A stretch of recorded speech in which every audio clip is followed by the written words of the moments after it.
Hello and welcome to Talking Tudors, a fortnightly podcast about the ever-fascinating Tudor dynasty. My name is Natalie Grueninger and I'll be your host and guide on this journey through 16th century England. Are you ready to step through the veil of time into the dazzling and dangerous world of the Tudor court? Without further ado, it's time to talk Tudors.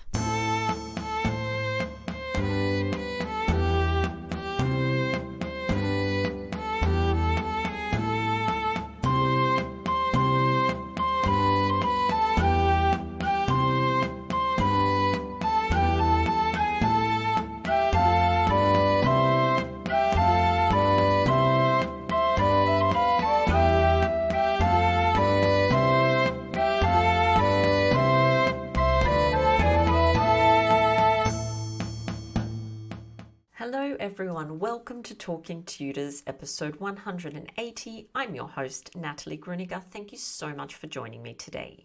I'd like to start by acknowledging and thanking the wonderful listeners who continue to support my podcast on Patreon and extend a heartfelt thank you to everyone who's taken the time to rate and review the show. This really does make a difference. If you love the podcast and you never miss an episode, I invite you to join the Talking Tudors patron family. Please visit patreon.com/talkingtudors for more information. Join the Talking Tudors patron family, and in addition to receiving lots of Tudor-themed goodies, you'll have access to patron-only monthly giveaways. October's prize is a copy of a wonderful new book entitled 'Twas the Night Before Tudor Christmas. Thank you to Catherine Holman and Laura Loney for sponsoring this fantastic prize. All patrons are also eligible to attend monthly Talking Tudors live talks, which take place on Zoom.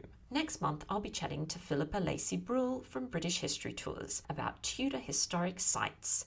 Check Patreon for all the details. You can also support the podcast and share your love of Tudor history with the world by buying Talking Tudors merchandise. There are a number of designs and products available, including phone cases, mugs, notebooks, and apparel. Check out all the products at talkingtudors.threadless.com. I would love to see pics of you wearing or using your Talking Tudors merch, so please do tag me on social media and use the hashtag #ILoveTalkingTudors. Now, on to today's episode. I'm thrilled that joining me on the show to discuss Thomas Cromwell is Caroline Angus. Caroline is a New Zealand-based author raising 4 sons. Caroline studied history at the University of Valencia in Spain, spending 10 years dedicated to the Spanish Civil War and the resulting dictatorship. Caroline went on to study with King's College London, specialising in Shakespeare and British royal history. After a decade of writing fiction, including the Secrets of Spain series, focusing on the lives of Valencian interviewees between 1939 and 1975,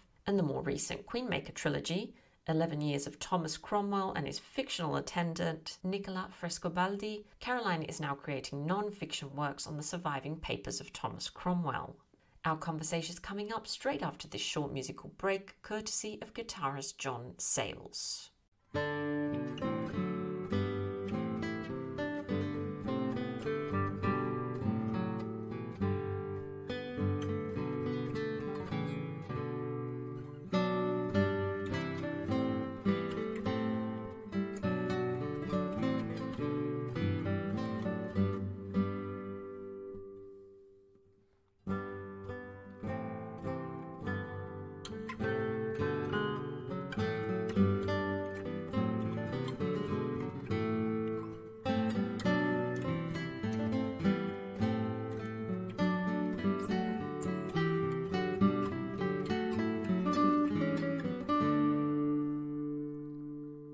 Welcome to Talking Tudors, Caroline. How are you?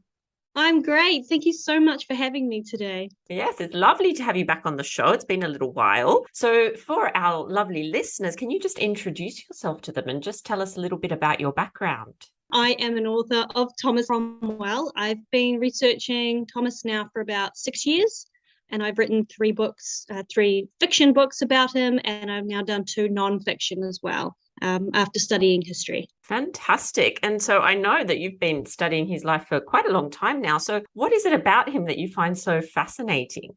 For me, it's that he started out as a nobody, that's what defines him in the English court. He wasn't rich. He didn't have noble parents who could give him a start in life. He didn't go to an excellent school. He didn't have any financial backing. He just did everything against the odds. And I think that's why he stuck out so much for me personally. That's why I love him. He was the outsider who never really fit in. And so you've got a new book out very recently, The Private Life of Thomas Cromwell. So can you tell us a little bit about that, maybe the inspiration behind it and what readers can expect to find in it? In 2020, I decided I would write a book all about Thomas Cromwell's letters, which are primarily about his business life, about what he did in court, the laws he wrote. And then I started finding these little tidbits about his life I still found really interesting. Just little things about what he liked to wear, who his friends were, that sort of thing. And I found that I could write a whole book just about who he was, because a lot of people said, I don't know much about him. He doesn't really have a personal life. He didn't have a relationship when he worked in the royal court. So his life was quite different to most people that you would read about in that sort of Tudor noble era. And so I decided to put a private life of Cromwell. I like to say, like you've never seen him before, how you see in posters and things. But it was a different version of him. Things were going on, but what he was doing in the background of all the those major milestones that we already know. Fantastic. And so let's get into his life a little bit, the private life of Cromwell. So can you tell us a little bit about his early life, his family, his upbringing? What do we know of that kind of chapter of his life? I think there's been a lot of fiction about how Thomas Cromwell's life started. Got that story of this boy living sort of in poverty, being beaten by his parents. It's a very sort of well-worn story now, which isn't quite accurate. I'm not going to say it's wrong, but it's not quite accurate. He had, a perfectly normal life for the time period, born in around 1485. His mother, she came from, I won't say a poor family, it was sort of a minor gentry. They did have a little bit of land, whereas Walter Cromwell, Thomas's father, he was sort of a more rough and ready man, a man of his time. He would do literally anything to make money. So that's actually came quite handy because he had cousins that lived nearby. They had a lot of friends. It was a really big extended family that Thomas was born into, the youngest surviving child of the family. And it meant that whilst they didn't have much, they had a little bit of land, and a kid like Thomas could learn a lot of different trades. It meant that he actually had more opportunities that you would imagine. And of course, being where he lived in Putney, there was a lot of travel that went on. A lot of boats would stop there going up and down the Thames. So it meant that, when your uncle starts an alehouse, there's all these people coming in. You get to meet people, you get the opportunity to travel. And it was just really like an opportunity for a boy who was obviously really keen just to get out and see the world. And in terms of, you mentioned travel there, we know that he does do quite a bit of travel around Europe. And of course, he's a brilliant linguist and speaks Italian beautifully. So can you tell us a little bit about his time abroad? There's no way of knowing where he travelled when he first left England, and it's quite often assumed France because he joined the French army. But I'd say, judging by his language skills and generally what he liked later in life, he more likely spent time in the Low Countries, because that's where they were pulling a lot of foreign mercenaries from around the year 1500. There was a solid unit from the south of France, but then they were also getting a lot of foreigners from northern France and into the Low Countries. So it's very possible he was on either side of the border there at the time, because it seems very strange for an English boy to join the French army, but they were offering money, a bit of adventure, and they were relying on the support of foreigners because they were just running out of people in war. And that gave him a chance to march all the way down into Italy, into a battle that didn't go well for him or any side of the French. But we're talking about a really dramatic change in a kid's life. And he was actually really lucky to survive it. Absolutely. And so we know he returns to England, obviously, at some point. When does he first come in contact with Wolsey? Do we know, or when he first enters his service? Wolsey sort of sat in the background of Cromwell's life for quite a long time. Cromwell came home in around 1513, in which he set up his own legal business in London, because he had, a really strong sort of extended Italian family as such, with a lot of friends. And he didn't really need to go into a household, the more wealthy sort of benefactors a lot of people had. His brother-in-law was spending a lot of time working for Thomas Grey, the second Marquis of Dorset. And that meant that he did have a little connection of someone he could work for if he needed that little extra boost, or, sort of being recommended as a lawyer. But for most of through to the 1510s through to 1520, Cromwell was working mostly on his own. And it was only after he did some work for the estate of the Duke of Buckingham, when he was murdered by King Henry in 1521, that they sort of saw this opportunity that maybe I could work for a more noble house, I could meet other people. And he went and worked for Thomas Grey along with his brother-in-law. And it was the connection through Grey who recommended them to Wolsey to start working as his personal lawyer. And so, Caroline, can you tell us a little bit about Cromwell's wife and his children? Unfortunately, they sort of are consigned to history.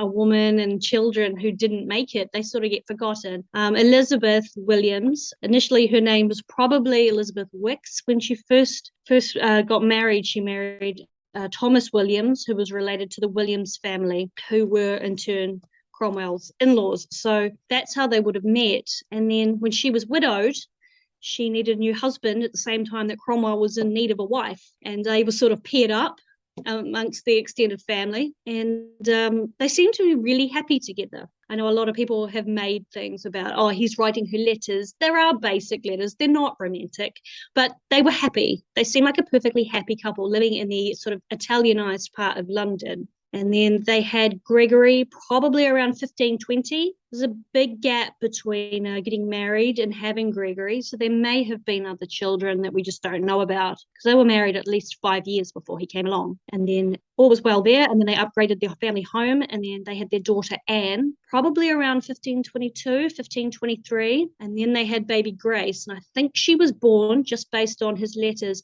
probably around 1527. So unfortunately, she didn't live a very long time, because both the girls died in 1529. So yeah, he lost their baby. Yeah, that's so tragic. When the story, sweating sickness came through. Yeah, I mean, he'd lost his wife, and then he'd been recovered from that. And then the girls were taken away as well. So yeah, it was a really hard time, and you could see just how much he suffered in everything that he did. He was really hurting.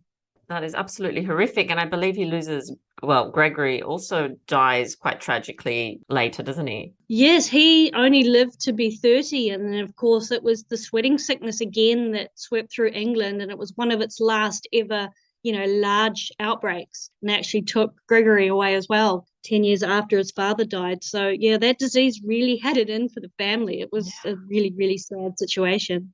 So after Wolsey's downfall and Wolsey dies, what does Cromwell do? What happens to him then? I don't think Cromwell particularly wanted to work for the king after Wolsey died. It hit Cromwell really hard. They had been good friends. I think they really bonded about having sort of a shared sort of start in life, and they got along really well. And then afterwards, did Cromwell want to work for the king? He didn't really seem overly keen on it, but Henry was interested in some of the work that Cromwell had done. So he was very much working in the background for the king. Through 1530, he was very quiet, mostly managing, not very exciting things for the king, the sort of the legal work that he didn't care about. And then Wolsey died at the end of 1530. And then all of a sudden, the king said, I like this guy. He's been very loyal. He hasn't asked for anything. Legal and financial work that no one else really wanted to take on after Wolsey was gone. So for a lot of that time, he was just doing, standard legal and accounting work. It's not exciting. It's certainly not glamorous, but it gave him a chance to share his own ideas with the king, his, Reformation sort of, huge belief system that he had going at the time. And with his friend Thomas Cranmer, of course, was there as well. They just sort of slowly drip fed the king their ideas, and the king just latched onto it. He'd take anything if it meant that he could marry Anne Boleyn. Absolutely. And we know that obviously Cromwell was an extremely busy man. You just need to look at his letters and his intrigue. But can you give us a taste of you've told us legal and financial work, obviously. As time passes, can you give us a taste of the work that he's doing for the king, the sort of tasks that he's assigned? It started out as really boring things. He was just looking after, say, you'd look at the Michaelmas accounts, make sure everyone's paid their bills. And then bit by bit, it would grow. He started running the jewel house for the king.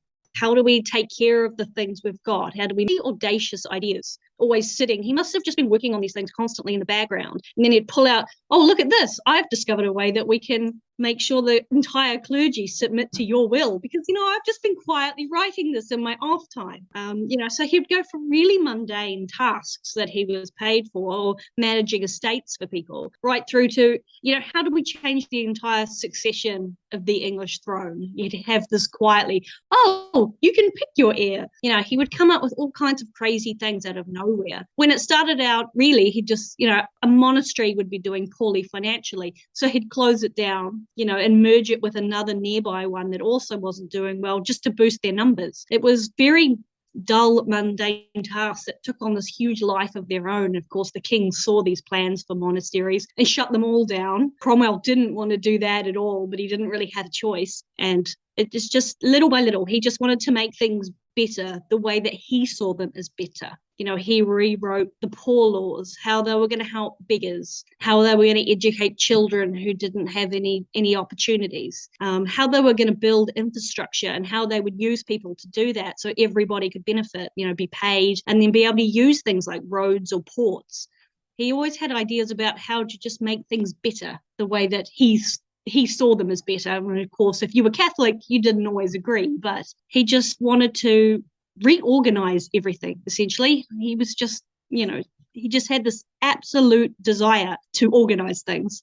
Yes. And what do you think are the skills that made him absolutely indispensable to the king? He had two things that made him stand out, and that was firstly loyalty. He had no real reason to be loyal to Wolsey. He didn't need that job, but he just did it because he liked him. He was just honest and very upfront with what he believed and how he worked. And I think that really responded to the king, because if Cromwell believed in something, for example, Wolsey, and everybody decided to denounce Wolsey because the king didn't like him anymore, so you jump on the bandwagon. And Cromwell stood up in Parliament and said, I don't believe any of you. I think you're wrong. And he did it in front of the king.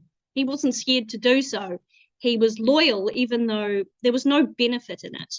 And that brought to the other thing that the king really liked, is when Cromwell did a job, he wasn't looking for something in return. Yes, you would get your little salary like everyone would, but he wouldn't be angling for something else. He didn't want a gift. He didn't want land. He wasn't looking for a title. He never asked for anything. He did it, but he didn't ask in return. He didn't benefit at all from working for 6 years for Wolsey because he didn't ask for anything. He wasn't in charge of anything. He didn't get any cash payments, nothing like that. It was just a very simple job. And I think the king liked that because he wasn't only doing things for personal gain. He was just going to work like a normal person. He wasn't begging you for things or trying to persuade you to do something for their own financial benefit. And there wasn't many people doing that at the time. No, I don't think I can think of anyone else that was like that.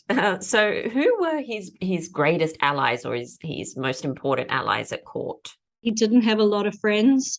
Losing Thomas Grey in 1530, I think, was a really hard one. They were really good friends. And that whole Grey family continued to be his friend, even though there was no benefit to it. He didn't gain them anything. They didn't do anything for him. They were just good friends. Thomas Cranmer was there, of course, from 1532. They were always really close. They'd known each other for a while by that stage. So it was always good that they could be very honest with each other. They would disagree on a lot of things, and it was okay. It didn't hurt their friendship. Strangely, good old Eustace Chapuis was one of Cromwell's friends, I suppose you could call them. Even though they were opposed on so many issues, at the same time, they also had a lot of things in common. And so they always bounced back and forward. They were really close. It was actually quite interesting that the fact that they could be so friendly. But as time passed, Cromwell had fewer and fewer allies at the court. And he sort of, especially after Jane Seymour died, he did tend to sort of shy away from people more and more. And he did become quite isolated, which of course is part of how hard things became for him in the end. Absolutely. And before we talk about his downfall and his end, I wanted to ask you about if you can tell us a little bit more about the man behind this kind of black attire that we all know. Who is the man that you've come to know through your years of research? What was he really like? I think he was He was definitely a charmer. He was very charismatic, and you would never get that from looking at a picture of him. He looks like a fat old man in a black suit. From his time spent in Italy, they would wear black because it showed wealth. It would show that they were respectable. And he seemed to really continue that. So you would see that in his portrait, because the portrait gives nothing away about him. And I don't think he wanted it to. And so he's dressed himself up simply how he would look if, he had come into his own 10 years earlier. He had no interest in being shiny in that portrait, and it gives you this impression of this really rough old man who would be boring, but he loved to party. He was always throwing huge banquets. The king would be invited. Everyone would dress up. He would be acting in the shows that they would put on. He loved to gamble. He was terrible at gambling all these years, and he never got better at playing cards or dice. He lost huge amounts of money, particularly to the king and to Edward Seymour. Really got a lot of money out of him on a number of occasions, but he just loved to do social things, and you didn't have to be noble. He would invite, all his extended family, someone who lived down the street. It would be a real mixture of people that would come, and his house was very open to a lot of people. A lot of the people who worked in the household, they'd fallen on hard times. He'll take them in, you get a job, and then he'll slot you into somebody else's household when a job comes up. He just liked regular people, but at the same time, he just liked to spend and share, and he got a lot of gifts in return, which obviously probably helped his bank account, because people just genuinely liked him. People would turn up and say, "Oh, I found a bird that you might like for your collection." He was just, a regular person. The stiffness of the royal court, or how he looks at that portrait, doesn't really show who he is. It was because I don't think he wanted people to know what he was really like in the royal court. They were not his friends. He knew that. What a wonderful description. I think that really animates him. And next time we look at the portrait, we can think of all those interesting things. So tell us a little bit now about what happened towards the end of Cromwell's life, what led to his downfall, just those events. Cromwell's downfall can seem really abrupt, but it was actually quite slow. He got malaria. In that time, he lost control of Parliament, and the Duke of Norfolk was there. They had hated each other passionately through the entire time that Cromwell was at court. And Norfolk was desperate to get more Catholic control, both in Parliament and at the royal court. And he did very well. He's got to be praised. He turned a lot of it around. He convinced the king to undo a lot of Cromwell's religious changes in that time period. And Cromwell was sort of on the back foot. And about sort of July 1539, he and the Duke of Norfolk got into a huge screaming match in front of the entire royal court. They were at Thomas Cromwell's place at Lambeth Palace for a party, and it was meant to be to bring unity in religion, and they ended up screaming at each other's faces. And it really showed that there were two sides to the court, and they were never going to agree. And Cromwell decided to fight on with his plans. He sort of doubled down on being quite extreme and trying to change things with religion in the court, and that only divided things further. And at the same time, he had found Anna of Cleves to be a wife for the king. It had been a long search. He had gone through every noble woman in Europe, and no one would take the job. And poor Anna, and people were really concerned because she came from, a really reformist was her brother, but she was a Catholic. And Cromwell thought he'd found a nice balance, but nobody could agree on what was going on. And at the same time, her brother, he decided to wage war against Emperor Charles, which is the worst thing you want to get into. And of course, suddenly Cromwell had this bride that bound them to go to war against the emperor in Europe. And, if you consummate that marriage, it's real, it's binding, and you're going to war with someone you may not beat, and not for any great benefit. You won't get anything out of this war, but you are obliged by a treaty that's sealed with a marriage. And it got worse and worse, and King Henry was desperate to get out of this marriage because he was a coward. He had this young, beautiful new wife, but he didn't want to go to war with her brother. It was just awkward. And then, Henry decided that she was ugly, or he didn't like her, which was, none of this was said at the time, but it became a convenient scapegoat for the fact that he couldn't bed his wife. And she was probably relieved, but it was all quite awkward. And ultimately, things cooled off in Europe. The war talk sort of dampened down, but England had made big claims. And Henry needed a scapegoat. He needed to say, oh, well, I would never have gone to war with you. But he said it. Cromwell said it. So it was an easy way of getting rid of somebody to sort of make a show of peace and, just dampening down those hostilities at the same time as getting rid of the wife that he didn't like. Yeah, and we know that, Cromwell did basically the work of 10 men. So do we know whether or not Henry expressed any regret following Cromwell's execution? Yeah, Chapuis wrote about it, and so did the French ambassador. They actually got together and discussed it on a few occasions where Henry, he really took to eating through 1541 and into 1542. Obviously, we know it was a big hobby of his, but it got really bad. He was in a really bad state, and they were really worried about his health.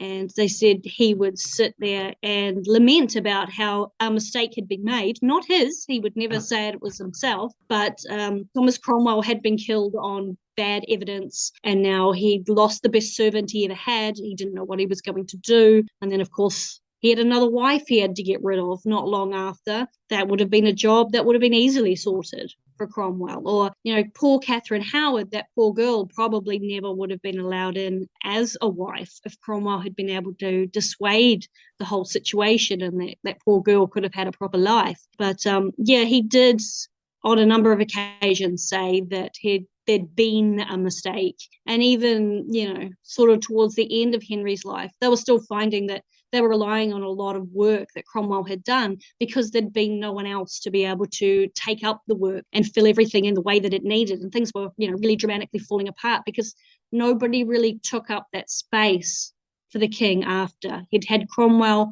Before that, he'd had Wolsey. He always relied on someone to do the heavy lifting. And through the 1540s, it all just sort of came apart. Yeah, that's so true. There was a big gaping hole left, wasn't there? So, Caroline, this has been so wonderful. It's been so lovely to hear more about your work and, of course, about Thomas Cromwell, the man. But before I can say goodbye to you, I wanted to ask you if you have a Tudor takeaway for our listeners. So something for them to go off and explore after the episode. Sometimes people suggest books, websites, films to watch. Do you have a takeaway for us? Oh, I suppose the easiest thing would be to read The Private Life of Thomas Cromwell. But no, I think with the Tudor period, I feel like Anna of Cleves and Catherine Howard really don't get the attention that the other wives get. I would always say read Heather Darcy, who wrote Anna of Cleves, and also Gareth Russell wrote an excellent book on Catherine Howard. I feel like those two don't get enough love. I would always suggest that. But one thing I find with Tudor books or shows or anything, there can be a lot of gatekeeping, a lot of, oh, that's not right, this isn't good enough, oh, you should have read this. Read whatever you want. Try authors that you know, try ones that you don't. It's okay. Everything is okay. Oh, we don't need a 1600s show about Anne Boleyn. Really? Don't we? We might, because there's a lot of misconceptions that are still floating out there. Poor Jane Boleyn is still getting all the negative sort of these things about her, like, oh, she did. We do need these things. Let people love what they love. Try whatever you like, whatever makes you happy. If it's fiction, if it's non-fiction, if it's a TV show about Anne Boleyn as a vampire, it doesn't matter. You can love what you love. We don't have to compete. There's plenty of room for all this history. Well, I could not agree with you more. And I absolutely love to end our episode on that wonderful note. Love what you love, everyone. That is such great advice. And Caroline, thank you so much for taking the time out of your day to come onto the show and talk Tudors with us. Thank you so much. I could do it anytime. We should talk all the time about the Tudors. There's never too much Tudor. Well, that brings us to the end of this episode of Talking Tudors. Thank you so much for joining us. I absolutely love to hear from listeners, so if you have any comments or suggestions, or just want to say hi, please get in touch with me via my website, www.onthetudortrail.com, where you'll also find show notes for today's episode. If you've enjoyed the show, please share the podcast with friends and family, and don't forget to subscribe, rate, and review. I also invite you to join our Talking Tudors podcast group on Facebook, where you can interact with other Tudor history lovers and hear all the behind-the-scenes news. You'll also find me on Twitter. My handle is On the Tudor Trail, and on Instagram as The Most Happy 78. It's time now for us to re-enter the modern world. As always, I look forward to talking Tudors with you again very soon.